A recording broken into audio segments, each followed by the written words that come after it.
To get back into the groove, they first have to cut a master record. This flat disc is made of aluminum, and it will be the core of the master. The surface has a gritty texture early on, but they sand it down and polish it smooth. They place the aluminum discs on a conveyor belt, and they ride towards a device that will coat them with a veneer of lacquer. The disc enters the curtain coater. Nitrocellulose lacquer, a similar substance to nail polish, oozes out of a long, thin opening, forming a veil or curtain. As the disc passes through the curtain, it's slathered with the lacquer. Rollers with scrapers catch the runoff. The excess lacquer they collect is reused. The lacquer starts to dry immediately. The solvents evaporate, and the veneer hardens into a nail polish-like finish. But like any manicure job, there are often flaws. At this inspection station, workers scrutinize each lacquered disc for pits, bumps, or dirt. Even a minor imperfection won't be tolerated, so the rejection rate is high, about 50%. They recycle the rejects. They rim the good masters with plastic edging. It will stop the discs from rubbing together during stacking and damaging the finish. Next, a worker holds the disc under a hydraulic puncher that cuts a hole in the center.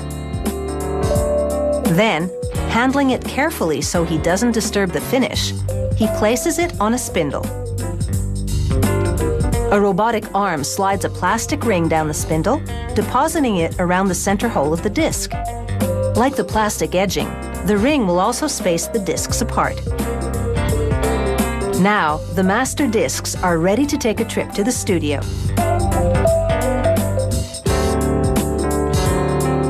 The lacquer disc is about to be cut. The engineer places it on the recording machine, called a lathe. He peels the protective ribbing away from the rim. He places a vacuum line at the center, which suctions to the underside of the disc and holds it in place. The engineer now moves the cutter and a microscope above the disc. He lowers the cutter onto the outer edge of the disc, and it does a test cut. He positions a microscope just above the test groove and then peers into it to get a good look at the cut. He makes adjustments to the cut, and then he's ready to record. The lathe cuts the lead-in groove, and the music begins. The sapphire-tipped cutter etches the sound into the surface of the disc. From start to finish, the recording will be one continuous groove.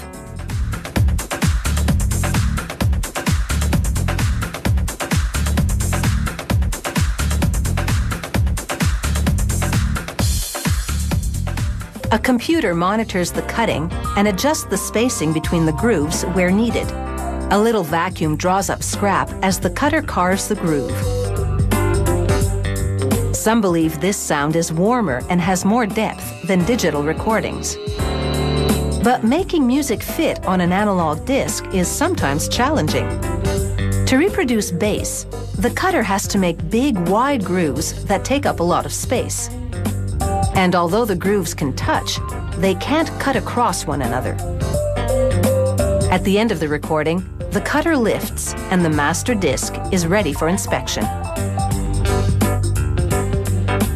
If it's acceptable, the engineer places a stabilizing platform on it and scribes a unique serial number into the lacquer.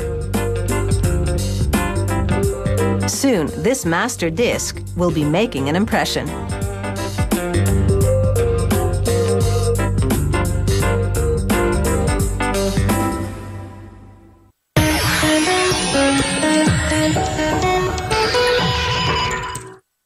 The master disc has just been cut, but the lacquer surface is far too delicate to play. It's been produced solely to act as a mold. It will literally be pressed into service to make tougher versions of the recorded grooves, and this will enable the manufacturers to make many copies from just one.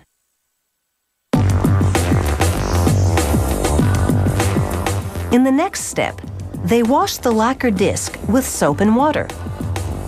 They spray it with tin chloride and liquid silver. The tin chloride is a sensitizer that helps the silver stick to the lacquer. They wash away little bits of silver that don't stick. In seconds, one side of the lacquer has become a stunning silver disc, with the grooves intact. But next, they'll add a duller metal to the silvered side in order to really stiffen the disc. They fasten it to a spindle on the underside of a tank lid. The disc spins, and they rinse it one more time. The water in the tank below is green because these nickel nuggets are dissolving into it. They lower the lid, and the spinning disc is immersed in the solution. An electric charge fuses the nickel to the silver, and the nickel settles neatly into the grooves.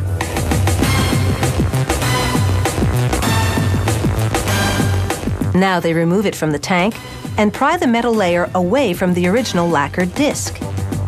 This metal layer is a stamper that will be used to press vinyl records. And the lacquer disc, which has served as its mold, is discarded. Now they look for the exact center of the stamper. A worker places it under the microscope, which is part of an optical centering punch. As the stamper disc spins, he aligns the grooves with a guide in the viewfinder. When he finds the center, he punches a hole there.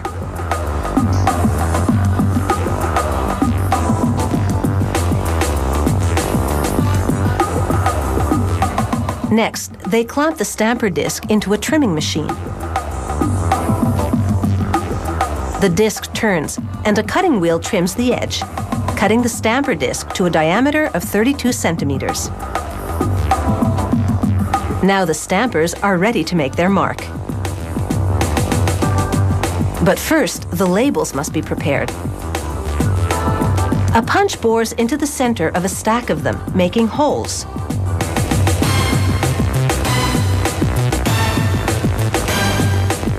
Then they place the labels on a mini press.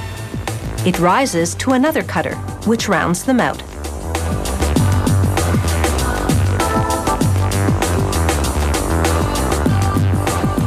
They pour black polyvinyl chloride pellets into a hopper. The pellets fall into an extruder, which turns them into hot rubbery patties called biscuits. Hoists above and below push labels to each side of the biscuit. Suction cups hold them there, while a carriage moves the biscuit forward, then drops the biscuit and labels in the press. Two stampers mounted in the press apply 100 tons of pressure. The stampers are searing 193 degrees Celsius. They melt and mold the biscuit into a record. A quick cooling cycle hardens it and bonds the labels to the vinyl. A carriage then transports it to a trimming table. The table spins the record against a knife as it cuts away the ragged edges. Then the table takes the trimmed record to the finished stack. And the process begins again.